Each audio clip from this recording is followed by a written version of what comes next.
Okay, hello, good evening. John Dove here from the Advocacy Club. We've just had the first debating session of 2024 at the Advocacy Club. So what I'm going to do now is just share some general feedback and tips in relation to debating. Um, so I'm going to start a little bit with sort of structure and how to think about presenting a debate.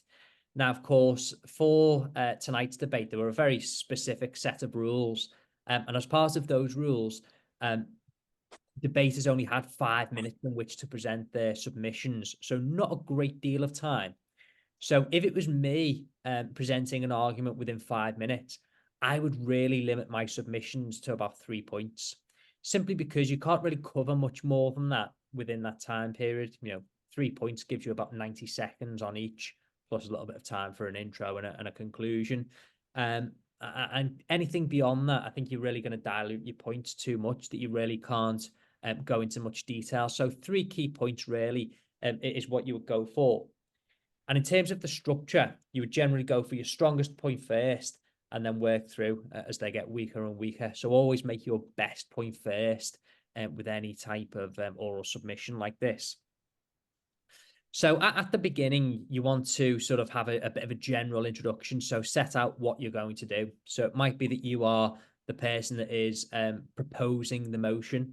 So at the very outset, you'd say, I will propose the motion X, Y, Z. Within your introduction, you may also want to say, within my submissions, I'm going to make 3 points, which are X, Y, and Z. Point them out, one sentence. You've got a roadmap. It makes it really easy for, let's say it's a debate that's going to be judged. Makes it nice and easy for those that are judging the debate to follow where you're going. You want to think a little bit about your general sort of public speaking style for the debate as well. So first things first, make sure you're speaking in a nice, clear voice, nice and loud so that everybody can hear you. And also speaking slowly because, I make this point all the time, but when you speak slowly, you sound more authoritative, you sound less flustered. It's much easier for whomever's listening to you to follow what you're saying. And also the judges might be taking notes as well. So it's easy for whoever's judging a debate to take notes. And also you don't want to sound sort of boring, flat, monotone, etc. So, you can vary the point, you can modulate. If you make your strongest point, let's say, as you're making that point, you can raise the voice at that point, give it a little bit of oomph. So nothing wrong with adding a little bit of spice to those points. And of course, having that pause just after you make any significant point, let it rest there for a little while and just add some significance to the point. The key thing with a debate as well is obviously that there are two sides to each argument. And think about where the weaknesses lie in your argument and think about where the strengths lie in your opponent's argument. Because this is, of course, where yours potentially can fall down. And you don't want to simply ignore this because, no doubt your opponent is going to make the most out of their strongest point and your weakest points. So try and deal with it within your own argument, within your own submissions.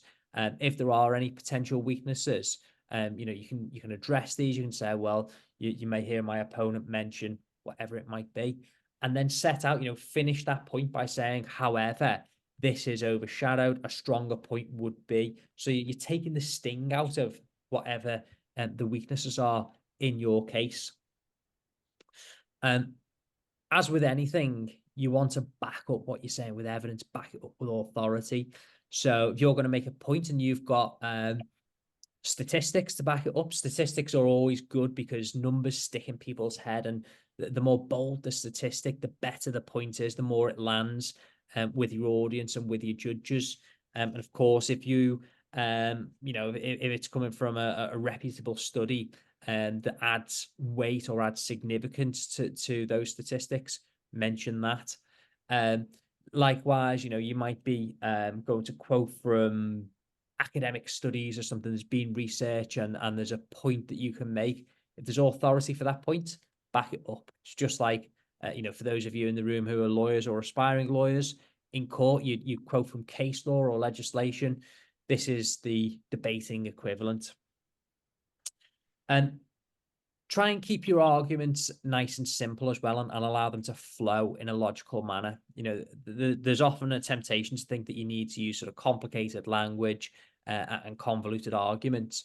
The simpler the argument, the better it is, and the easier the argument is to understand. So simple arguments are normally the best.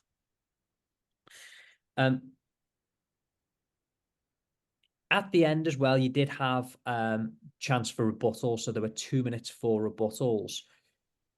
Although this is very much sort of impromptu advocacy, you will have jotted down some notes. You've had a couple of minutes to think about it while your opponent's speaking, and then you have to go and present those submissions. You should still treat this as a sort of mini speech. So, try and have some structure to it. If there are going to be a few points, list them in order. Once again, try and go strongest to weakest. And try and have some structure to that. So even though you're only speaking for 2 minutes, you don't want to just bring a series of points together in a haphazard fashion. Try and structure it in the same way that you would with your general debating as well. So those are just some general tips I have for you, and I hope you found those helpful.